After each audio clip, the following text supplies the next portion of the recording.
heboh. Kejadian di Rumah Sakit Madani Jalan AR Hakim Medan depan Simpang Jalan Bromo. Orang sakit gula 4 hari dirawat di rumah sakit lalu meninggal.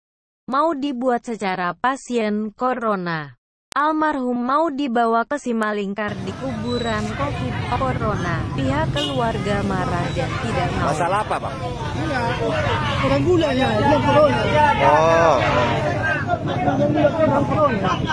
Di tanah orang bertanam apa?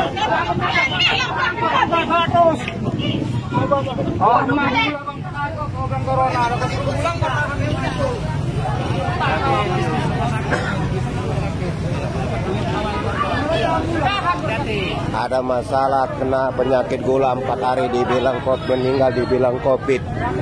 Terjadi di Rumah Sakit Madani di Jalan Bakti.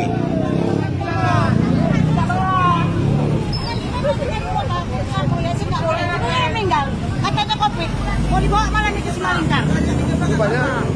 Dia sakit gula 700, ginjalnya kena. Mana-mana ada. Dia baru pulang ke rumah sakit hari apa? Hari Rabu. Senin kontrol, disuruh pulang. Hari Selasa masa dibilang ini COVID. Kita itu kalau dia COVID perawatnya